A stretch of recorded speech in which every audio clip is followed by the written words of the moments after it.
I found it! Mom, I thought you got rid of that. I kind of remember this being bigger. Where do you want the three wise men? Oh, I don't know, honey. Why don't you just put them away in the manger till I figure out something to do with them?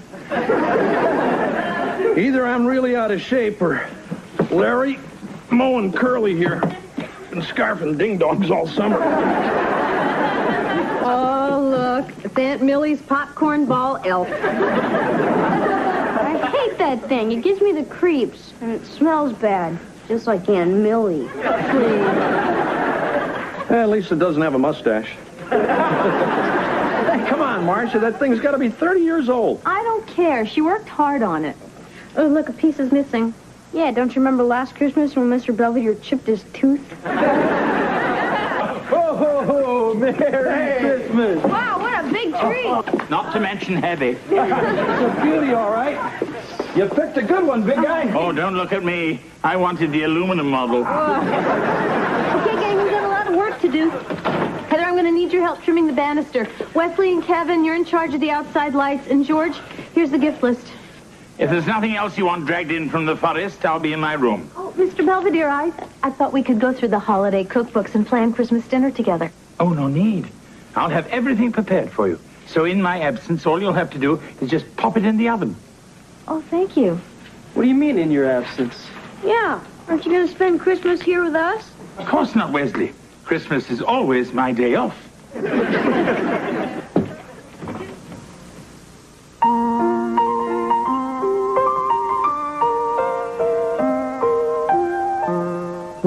Streaks on the china never mattered before. Who cares when you drop kicked your jacket as you came through the door? No one glared. According to our new rival, life is more than mere survival, and we just might live a good life, yes.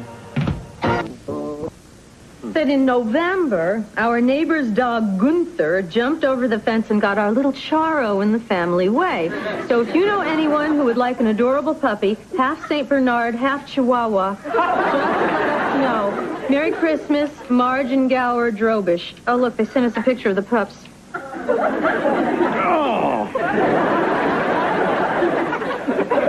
Hey, look at this. The Hafnagel sent us a Christmas card with $20 in it. What's that for? Oh, it's a bribe, honey, to keep Wesley out of their yard. Here we are. Christmas cookies as requested. Don't eat the gingerbread Keno, girl. That's for Wesley. Hey, Mr. Belvedere, these are really good. Aren't you going to have one, big guy? I would, but then I know what's in them. Mr. Belvedere, are you sure you won't change your mind and spend the holiday with us? I'm afraid I've made other plans. Oh, yeah? You got a hot date with one of Santa's helpers? The thing is, you're so much a part of the family. Well, we all have our Christmas traditions, and mine is to spend it alone. I wonder what the big guy does all by himself. I don't know. Maybe he just likes to have Christmas off. I don't know why. I don't pay him for it. Hey, I know. I bet he dresses up like Santa and hands out toys to the needy kids at the orphanage. Nah. Hey, Wes. Wesley, what are you wearing? It's a yarmulke. I just want you all to know I've thought a lot about it, and I've decided to become Jewish. Wesley, you don't just become Jewish. Sammy Davis Jr. did. Tell me, Wesley, did this sudden conversion have anything to do with the 8 days of Hanukkah and the 8 days of gifts that come with it? I thought it was 9. So much for spiritual callings. Well, we'll be at the mall. Shalom, Wes. Hi, Miss Belvedere. Hello, Kevin. Well, somebody's sure getting into the Christmas spirit. Oh, really? Who? You. I mean, making all these cookies, wiping up the crumbs with your little poinsettia tea towel. Christmas won't be the same here without you. I think you should stay. Why? So I can go. It's just, there's a bunch of sorority girls, and they're renting a condo in the Poconos, and there's this girl I really like, and she kind of likes me.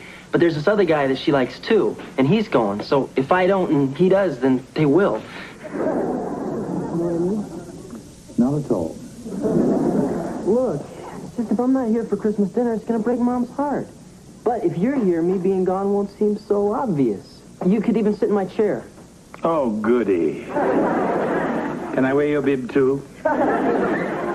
Look, Kevin, I don't think your mother would consider me a suitable substitute for her eldest son. Yeah, I guess you're right. Besides, if you're not here, who's going to spill eggnog on your father? Dreidel, dreidel, dreidel, I made it out of clay. And when it's dry and ready, dreidel I will play. Wesley. Hey, Wes, I thought we talked about this. Well, I'm supposed to light a candle for every present I want. Wes, that's not what Hanukkah's about at all. Well, Joey Goldstein lights candles at his house, and he's 3 presents ahead of me already. That's because it's Joey's religion, pal. He lights the menorah to commemorate the rededication of the temple in Jerusalem. It symbolizes the steadfastness of the Jewish faith under oppression. Sandy Koufax told me that. Anyway, you're just doing it to get stuff.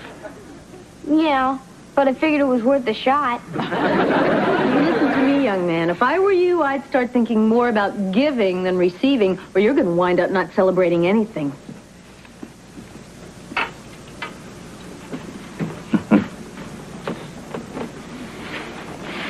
It's cracked. What? The glass on your watch is cracked. Thank you for telling me. So how is our littlest rabbi doing? Terrible. Mom and Dad think I'm a greedy pig. That doesn't sound very kosher. So anyway, what do you want for Christmas?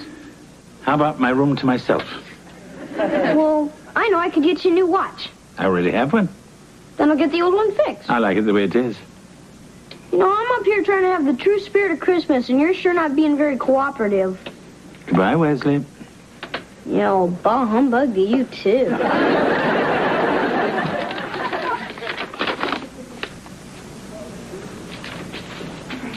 Hi, Mom. Oh, don't look. I'm wrapping your present from Santa. Oh, don't worry, I won't look. Oh, come on. Now, wasn't that long ago that you still believed in Santa Claus? Mom. In fact, I still remember the day that you gave Johnny Kruger a black eye for saying that Santa wasn't real. No, Mom, that was the day he told me Dad was a tooth fairy. Oh, sure. Mom, can I ask you a question? It's kind of important. Oh, honey, anything you want to get me is fine. Huh? You know, the greatest gift any mother can have is just to have her family together at Christmas. Yeah, well, what if one of the members of that family wanted to go skiing instead? Well, it's just the Alpha Phi's have got this place up in the mountains, and I was kind of thinking I'd like to go. Oh, I see.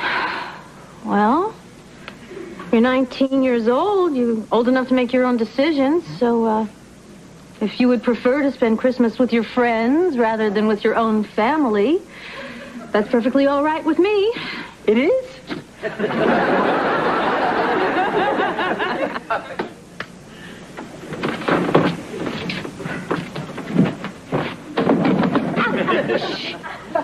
You want to blow the whole operation? Oh, if we get caught, I can forget about getting my own phone for Christmas. You can forget about it anyway. I peeked. Here it is.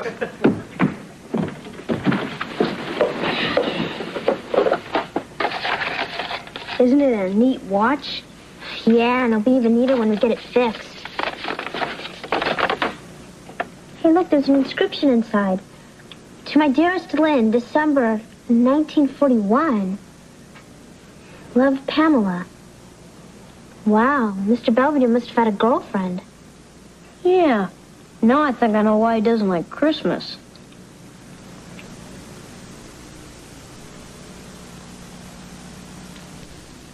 My brother Reginald has been called up to the army. I must take care of his children. Leaving London tonight for Sheffield. With this Christmas gift, remember me and our time together. God bless you and keep you safe from harm. Love, Pamela. P.S. Did you finish the peanut brittle? What's the matter? What are you crying about? that? So tragically beautiful. Huh? Oh, Wes, this Pamela was the great love of Mr. Belvedere's life. I thought it was Oreos. I mean, it was during that black and white war you see on PBS all the time. Mr. Belvedere was a dashing cavalry officer, and she was this beautiful young daughter of the Duke of Earl or somebody, and they were going to be married. But the war came, and Mr. Belvedere went off to be a hero. And when he came back, he couldn't find her. And she thought he was dead. So she became a nun, and their love could never be. And that is why Mr. Belvedere hates Christmas. That makes sense. Come on, Wes, get off the phone. I have to call Angela. You can. I'm talking to Sheffield. You mean like in England? Yeah, I'm trying to find Mr. Belvedere's girlfriend. You're crazy. All that stuff happened over 40 years ago. So you can't just pick up the phone and expect her to be there. Grow up. Hello, is this Miss Pamela Kent? It is? Well, do you remember a guy named Lynn Belvedere? You do? So listen, you ever been to Pittsburgh?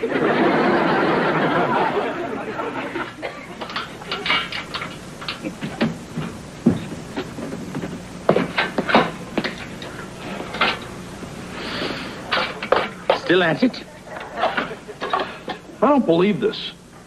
The guy at the store told me this thing was so easy to assemble, even a monkey could do it. Maybe you should hire one. Anyway, I thought that Wesley already had a bike. Oh, no, this is for Marcia. She says she needs it because her butt's starting to droop. Well, it happens to the best of us. Good night. Hey, Belvedere. Yeah? Did you say anything to Wes? Well, I mean about Christmas.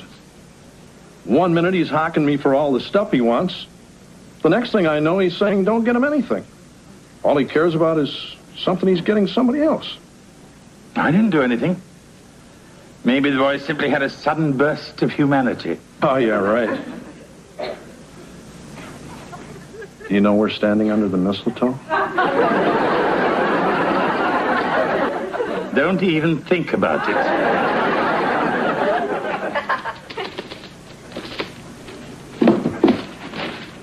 Hey, Mom, Heather's snooping under the tree. Hey, look, I'm looking for my phone. You relax. I'm just kidding.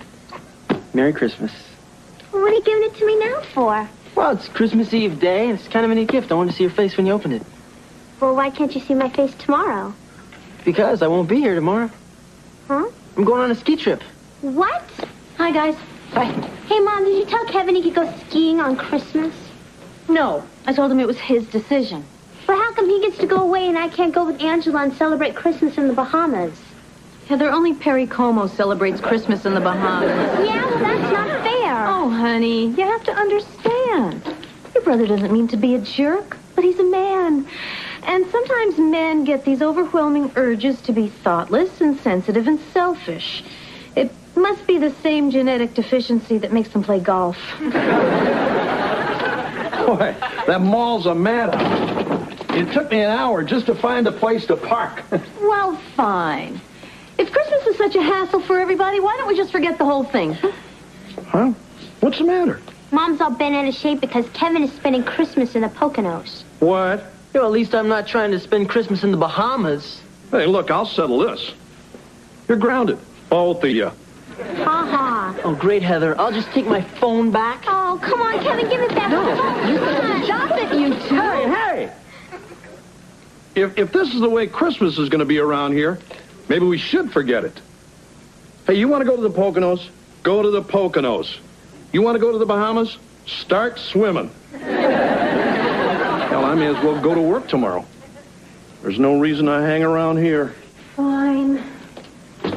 It's been look a lot like Christmas.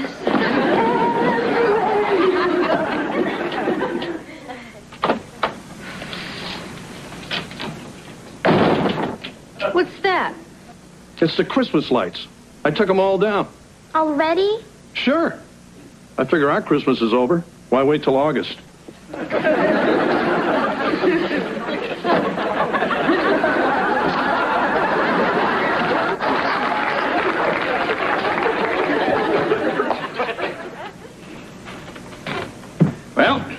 I'm off to the movies. And since I won't be seeing you tomorrow, I want to wish you all a Merry Christmas. Practicing Silent Night, are we? It's okay, big guy. We'll see you later. Hey, where are you going? Oh, I'm leaving, Wesley. Have a nice Christmas. Huh? But you can't go yet. Oh, don't worry, Wesley. Your present is under the tree. It's the ticking one, marked Open Me First. I don't care about my present. I just want to give you yours. It's not here yet. It's important. Oh, don't worry. I'm sure whatever it is, it can wait. No, she won't. She? What are you talking about, Wesley? Pamela Kent, your one true love. What? It's just I wanted to get you something special, so I snuck up to your room to get your watch fixed, and that's when I found out about Pamela and why you don't like Christmas. Oh, Wesley. When you jump to conclusions, you don't fool around. Well, Heather helped. Mr. Belvedere, who's Pamela Kent? Oh, just a friend I knew during the war. You mean you two weren't in love? Well, we were very fond of each other. But then, those were extraordinary times. Anyway, it would never have worked out. Why not? Well, for one thing, she's 20 years older than I. She's what?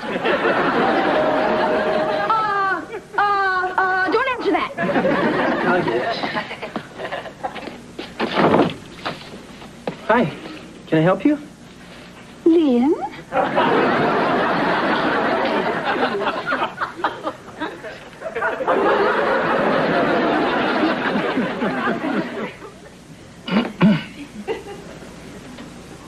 So, long time no see. Yes, quite.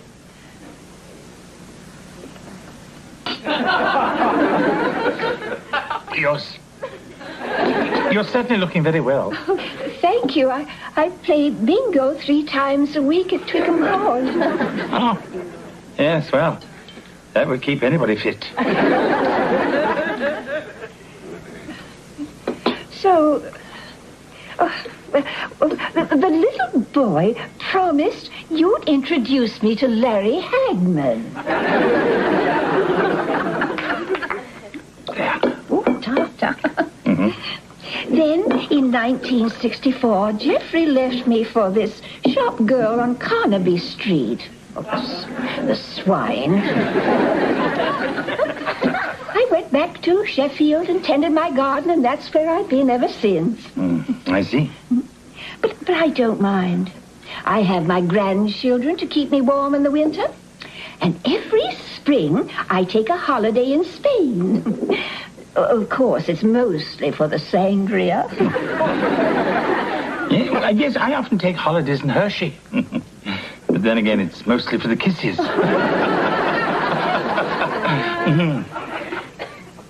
Is there anything wrong? No. It's the way you looked at me just now when you smiled. It reminded me of that afternoon during the Blitz when the bombs were falling and they evacuated the Hyde Park Hotel. You threw me over your shoulder and whisked me up the fire escape to the Queen Anne suite. If I remember correctly, that was quite an afternoon.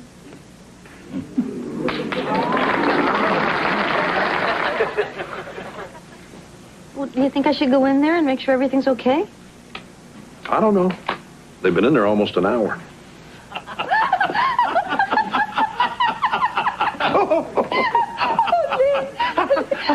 I haven't laughed this hard since you bared your backside to that German dive bomber. You mooned a Messerschmitt? We were low on ammo. So, you guys are getting along okay? Yes, Wesley.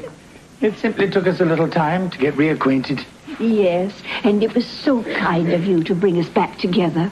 You know, your son is a very thoughtful and generous young man. Yeah, we know. I especially like flying first class. Well, Now you two are back together again. Does this mean you don't hate Christmas? Oh, I never hated Christmas, Wesley. But I thought you... No, it's just thinking about Pamela and the friends I'd lost during the war. Christmas has always seemed a little bit sad to me. Except for this one.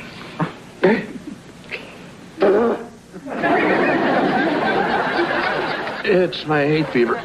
The snow brings it on. Yeah. I think I got the same thing. I think we all do. Now, if you good people would be kind enough to excuse us, Lynn has promised to treat me to a Christmas dinner at the best hotel in Pittsburgh. We may even try to relive some of the high points of the Blitz. Well, bombs away. Good night, everyone, and Merry Christmas. Merry Christmas. Look, I know I haven't exactly been Kris Kringle lately, but I want to wish you all a very Merry Christmas from the bottom of my heart. Merry Christmas, Belvedere.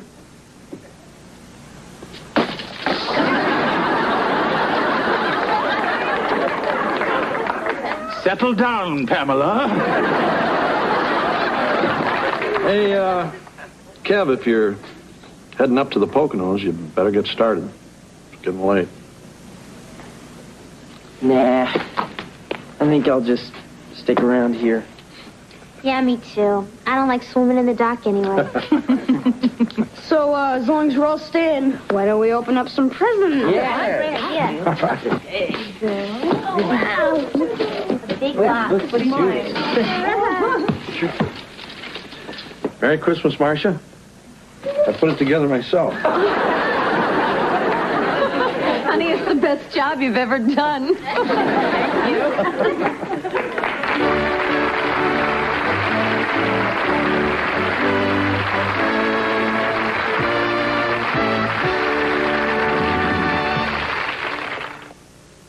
Mr. Belvedere will be right back. Pamela is safely back home in Sheffield. When we parted, we promised to meet again in another 40 years. The Owens family was thrilled with their gifts.